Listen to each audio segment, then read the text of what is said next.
Hey crew, it's Pitt, and I'm back with some more Secrets of the Universe. This one is in part an apology because this is about the unintended consequences. We're going to look at an example in literature that I have talked about before, but I didn't quite recall just as it should have been. And we're going to go and read that to start. And then we're going to walk through one of my personal stories, and I'm going to apologize to y'all for the last 2.5 years. Let's dive in. This is the story of the monkey's paw by W. W. Jacobs. It was written in 1902 or published in 1902, and it's been around for a while. Part 1. Be careful what you wish for, you may receive it. Part 1. Without. The night was cold and wet, but in the small parlor of Laburnum Villa, the blinds were drawn and the fire burned brightly.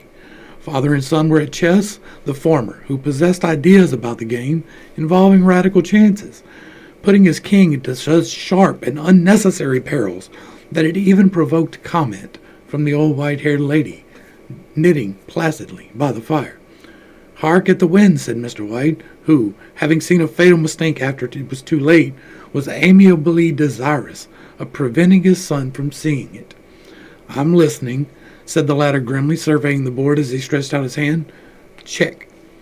I should hardly think that he's come tonight," said his father, with his hand poised over the board. "Mate," replied the son. "That's the worst of living out so far," bawled Mr. White with a sudden and unlooked-for violence. "Of all the beastly, slushy, out-of-the-way places to live in, this is the worst. The path's a bog, the road's a torrent. I don't know what people are thinking about. I suppose because only 2 houses in the road are let, they don't think it matters." "Never mind, dear," said his wife soothingly. "Perhaps you'll win the next one." Mr. White looked up sharply, just in time to intercept a knowing glance between mother and son. The words died away on his lips, and he hid a guilty grin in his thin gray beard. "There he is," said Herbert White, as the gate banged too loudly, and heavy footsteps came towards the door. The old man rose with hospitable haste, and opening the door, was heard condoling the new arrival. The new arrival also condoled with himself, so that Mr. White said, "Tut, tut," and coughed gently as her husband entered the room, followed by a tall, burly man, beady of eye and rubicund of visage.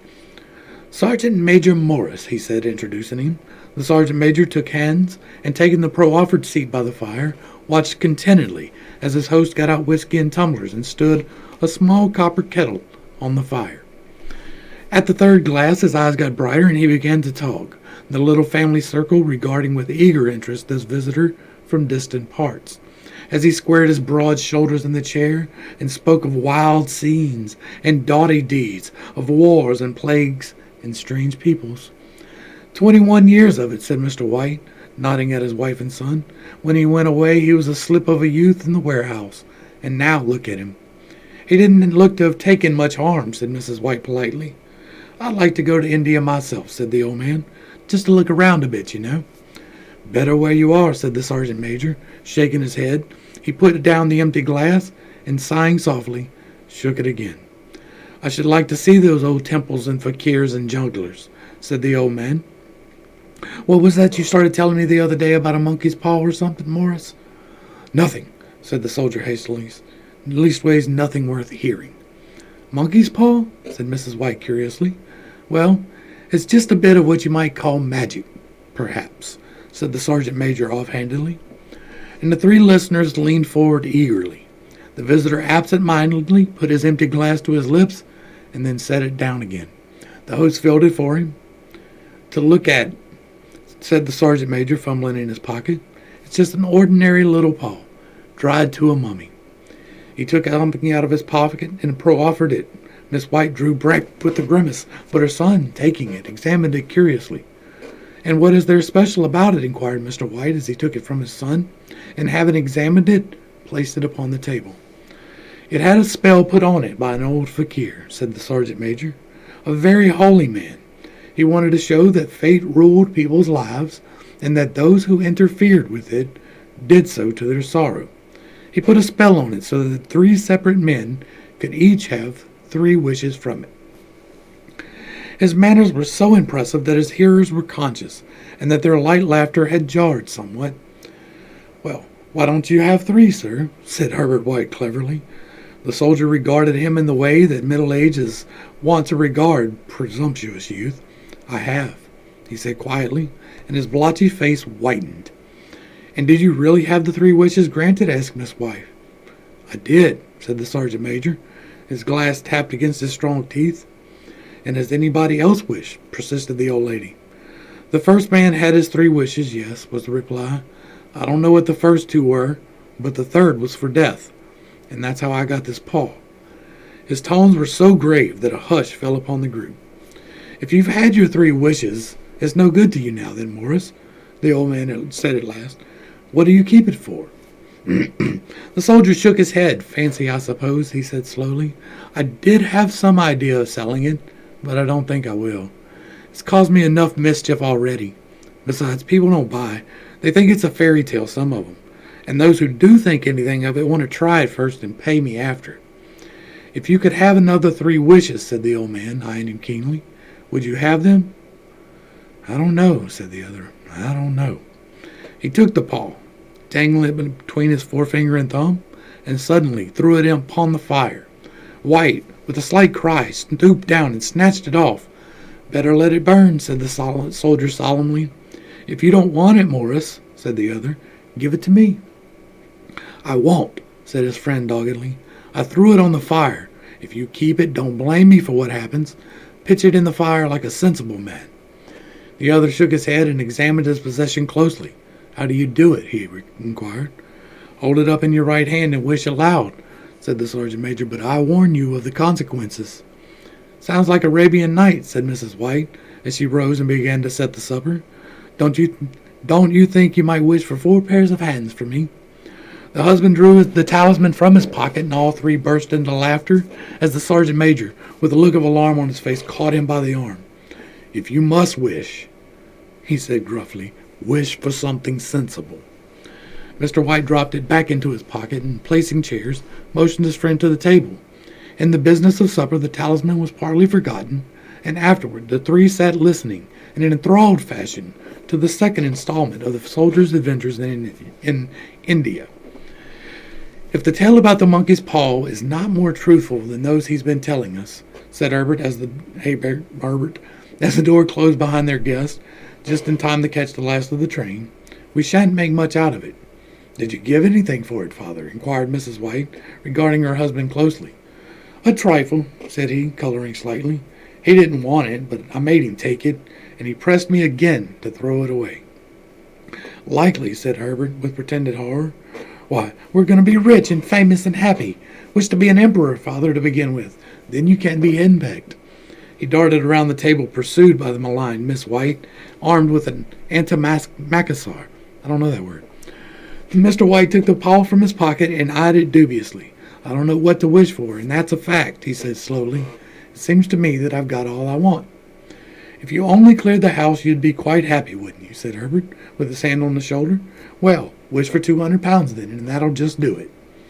The father, smiling shamefacedly at his own credulity, held up the talisman, and as his son, with a solemn face, somewhat marred by a wink at his mother, sat down and struck a few impressive chords. "I wish for 200 pounds," said the old man distinctly. A fine crash from the piano greeted his words, interrupted by a shuddering cry from the old man. His wife and son ran towards him. "It moved!" he cried, with a glance of disgust at the object as it lay on the floor. "As I wished, it twisted in my hand like a snake." "Well, I don't see the money," said his son, and he picked it up and placed it on the table. "And I bet I never shall." Speak it into existence. "I must have been your fancy, father," said his wife, regarding him anxiously. He shook his head. "Never mind. There's no harm done, but it gave me a shock all the same." They sat down by the fire again while the 2 men finished their pipes.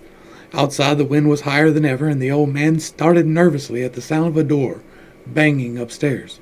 A silence unusual and depressing settled on all 3, which lasted until the old couple rose to retire for the rest of the night. "I expect you'll find the cash tied up in a bag in the middle of your bed," said Herbert, as he bade them good night, "and something horrible squatting on top of your wardrobe, watching you as you pocket your ill-gotten gains." He sat alone in the darkness, gazing at the fire and seeing faces in it, the last so horrible and so simian that he gazed at it in amazement.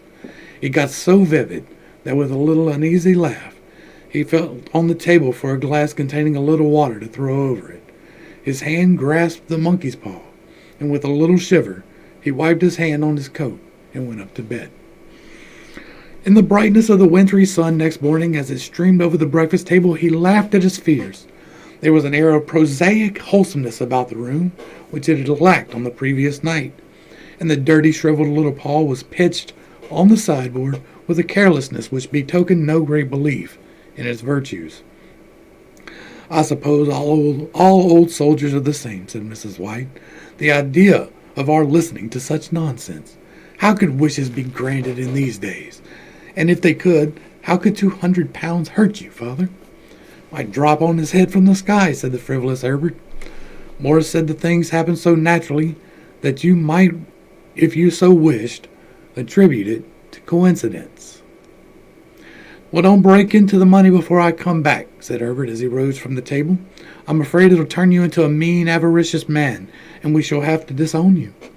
His mother laughed, and following him to the door, watched him down the road, and returning to the breakfast table was very happy at the expense of her husband's credulity, all of which did not prevent her from scurrying to the door at the postman's knock, or prevent her from referring somewhat shortly to retired sergeant majors of bibulous habits when she found that the post brought a tailor's bill. "Herbert will have some more of his funny remarks, I expect, when he comes home," she said as they sat at dinner.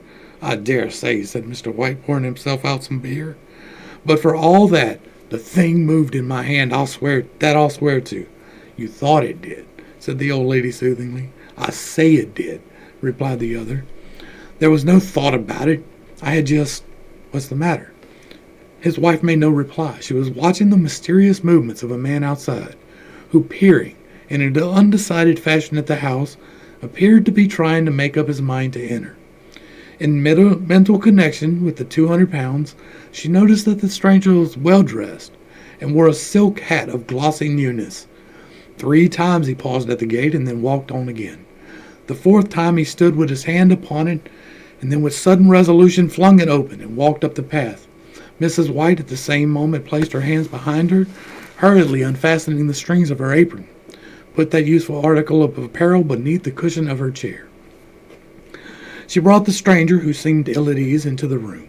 He gazed at her furtively and listened in preoccupied fashion as the old lady apologized for the appearance of the room in her husband's coat, a garment which he usually reserved for the garden.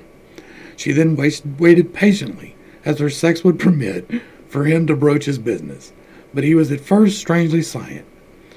"I was asked to call," he said at last, and stopped and picked a piece of cotton from his trousers. "I come from Ma and Megan's." The old lady started. "Is anything the matter?" she asked breathlessly. "Has anything happened to Herbert? What is it? What is it?" Her husband interposed. There, mother, sit down, and don't jump to conclusions. "You've not brought bad news, I'm sure, sir," and eyed the other wistfully. "I'm sorry," began the visitor. "Is he hurt?" demanded the mother wildly. The visitor bowed in assent. "Badly hurt," he said quietly, "but he is not in any pain." "Oh, thank God," said the old woman, clasping her hands. "Thank God for that. She broke off as the sinister meaning of the assurance dawned on her, and she saw the awful confirmation of her fears in the other's averted face. She caught her breath and, turning to her slower-witted husband, laid a trembling hand on his. There was a long silence. "He was caught in the machinery," said the visitor at length in a low voice. "Caught in the machinery," repeated Mr. White, in a dazed fashion. "Yes." He sat staring out the window, taking his wife's hand between his own. He pressed it as he had been wont to do in their old courting days nearly 40 years before. "He was the only one left to us," he said, turning gently to the visitor. "It is hard." The other coughed and, rising, walked slowly to the window. "The firm wishes me to convey their sincere sympathy with you in your great loss," he said, without looking round. I beg that you will understand that I am only their servant and merely obeying orders." There was no reply.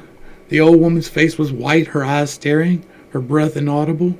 on the husband's face was a look such as his friend the sergeant might have carried into his first action. I was to say that Ma and Meggins disclaim all responsibility, continues the other. They admit no liability at all.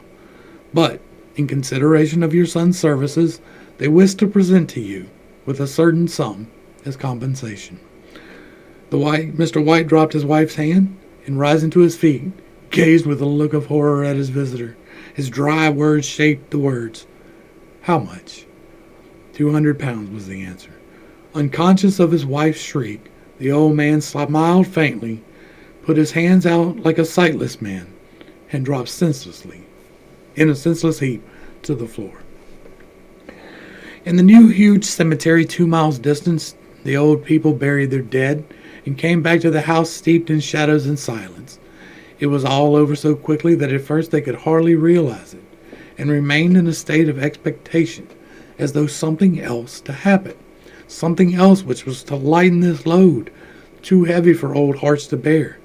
But the days passed, and expectation gave way to resignation, the hopeless resignation of the old, sometimes miscalled apathy.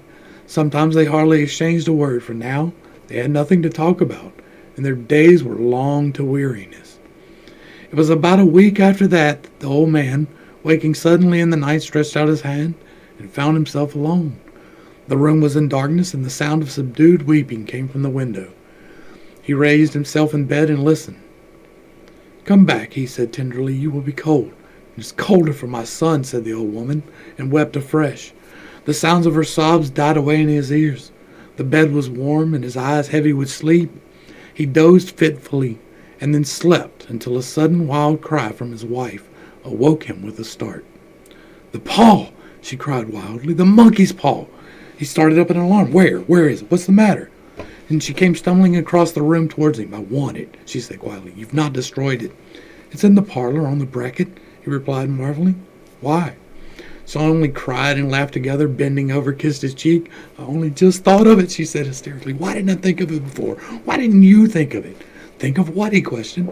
"The other 2 wishes. We've only had one." "Was that not enough?" he demanded fiercely. "No, we'll have one more. Go down and get it quickly and wish our boy alive again."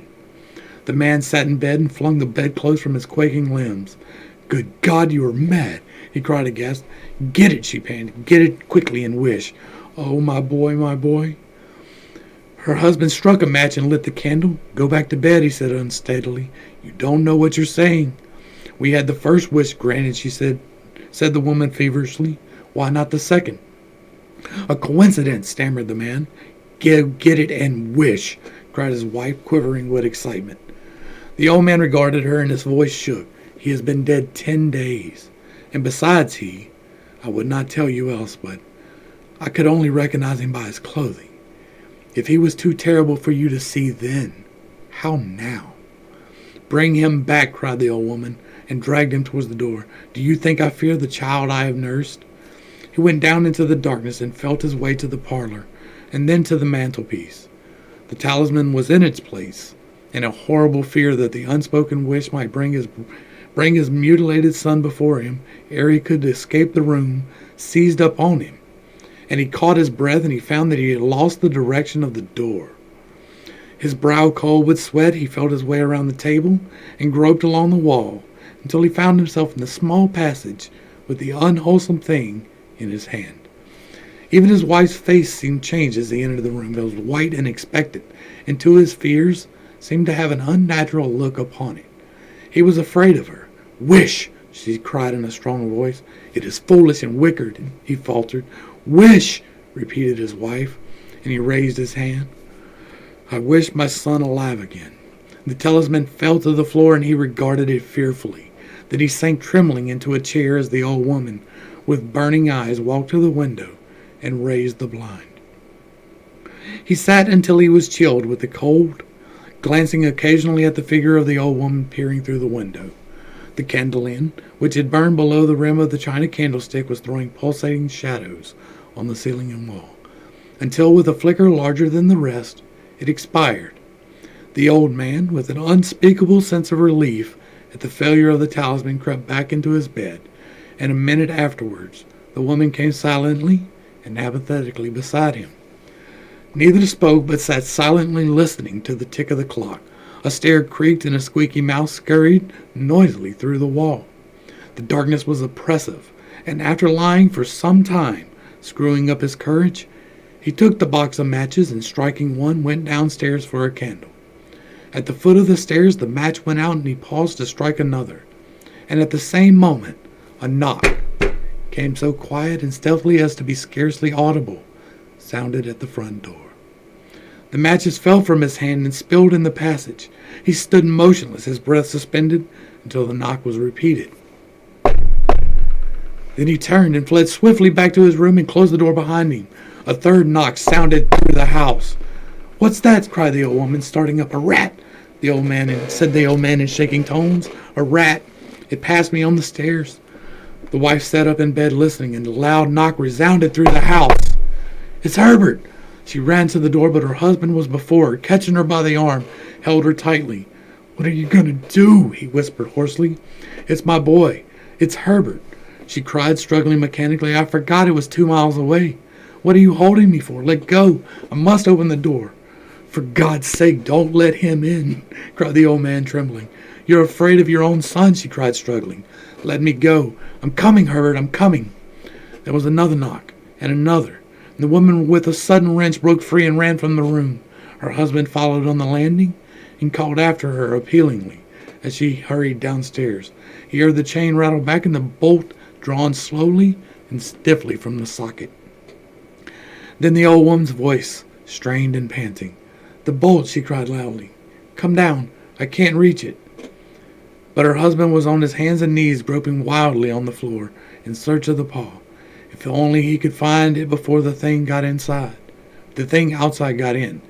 A perfect fusillade of knocks reverberating through the house, and he heard the scraping of a chair as his wife put it down in the passage against the door.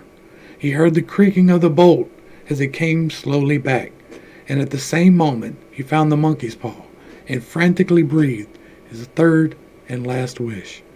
The knocking ceased suddenly, although the echoes of it were still in the house.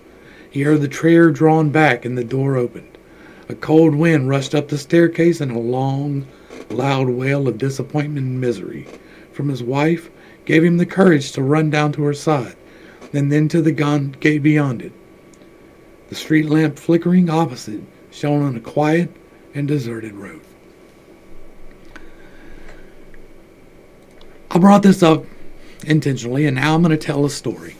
This is anecdotal, and you can take from it what you wish, and you can leave what you don't.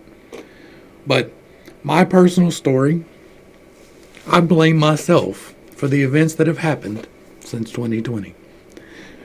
In October of 2019, I got sick.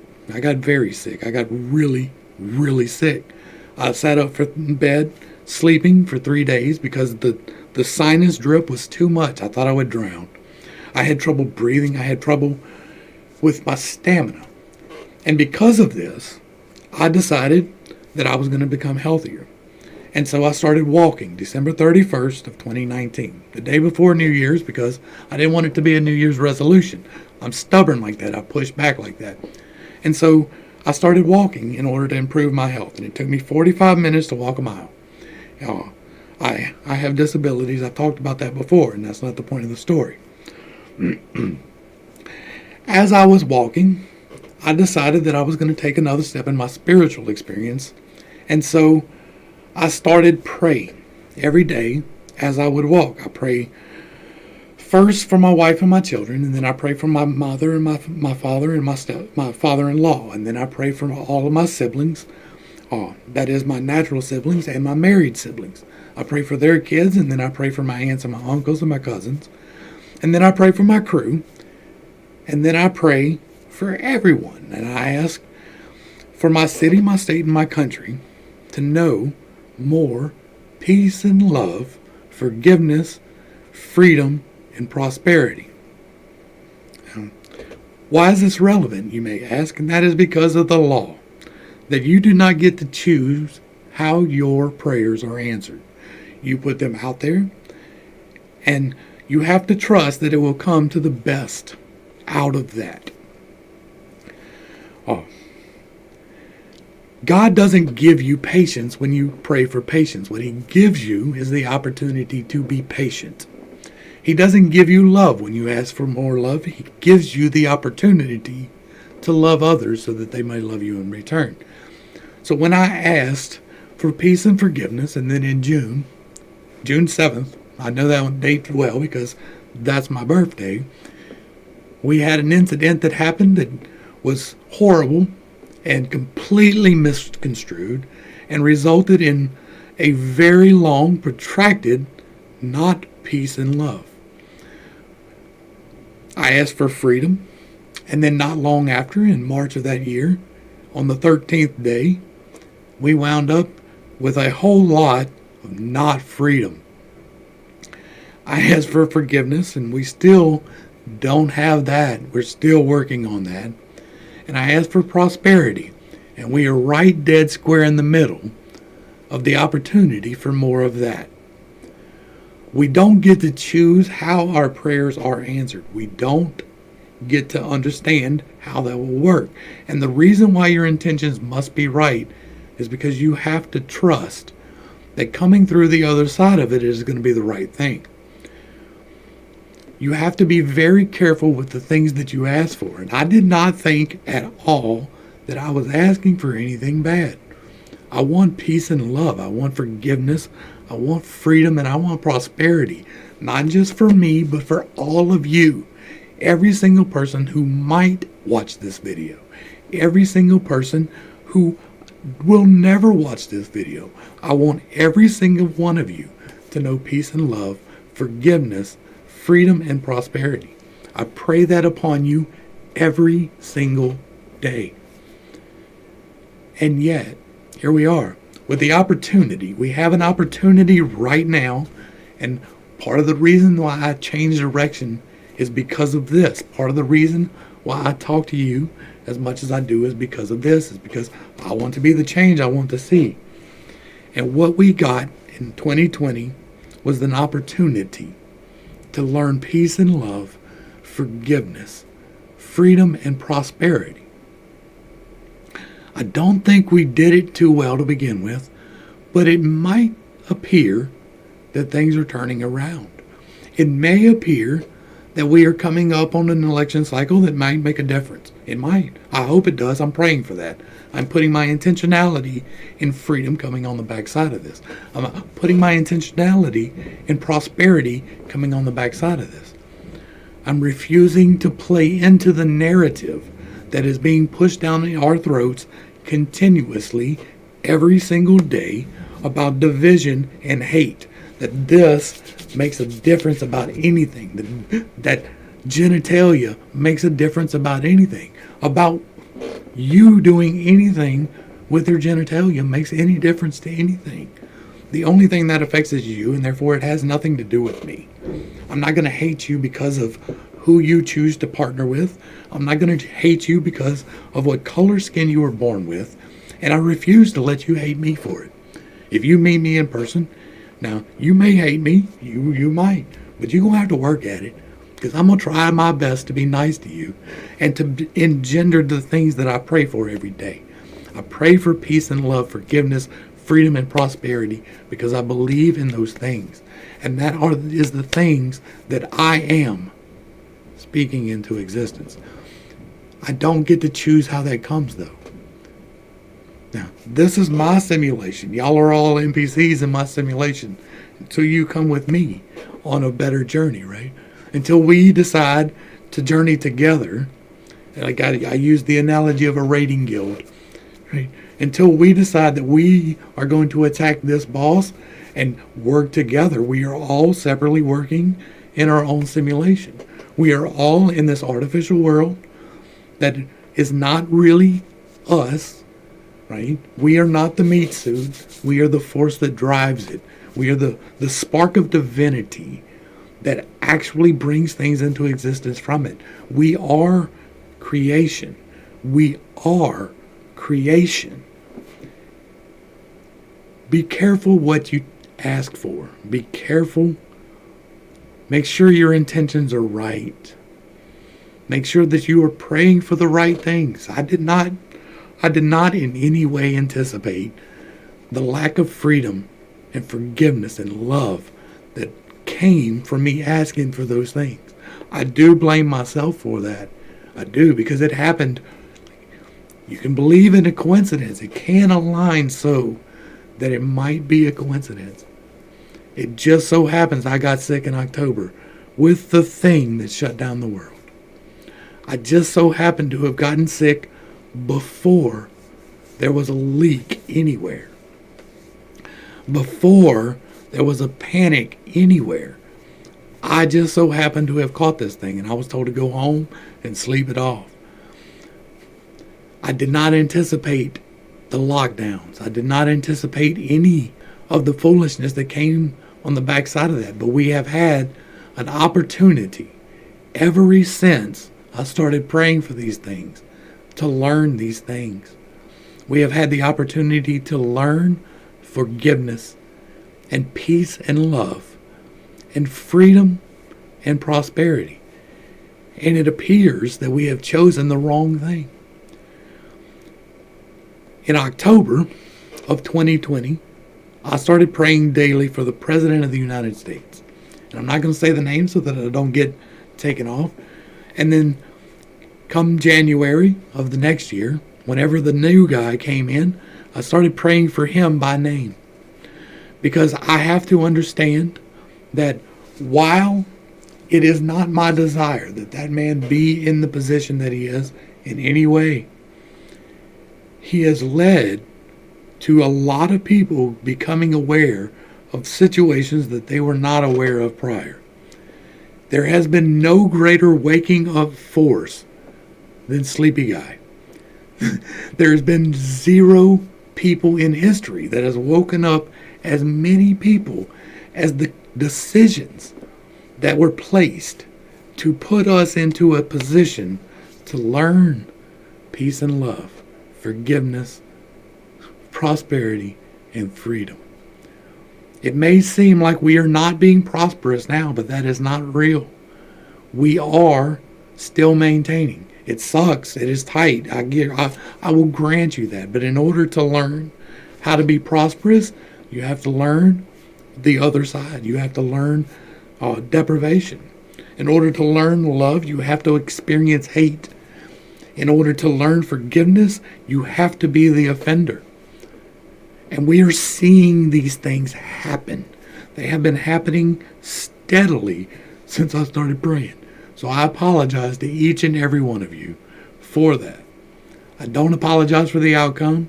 I do apologize for the implementation, but honestly, that part's out of my hands anyway. I'm not going to quit praying for you. I'm not going to quit praying for the 5 points I hit on every single day, because those are the most important things in the world. There is nothing more important in the world than learning peace and love, forgiveness, freedom, and prosperity.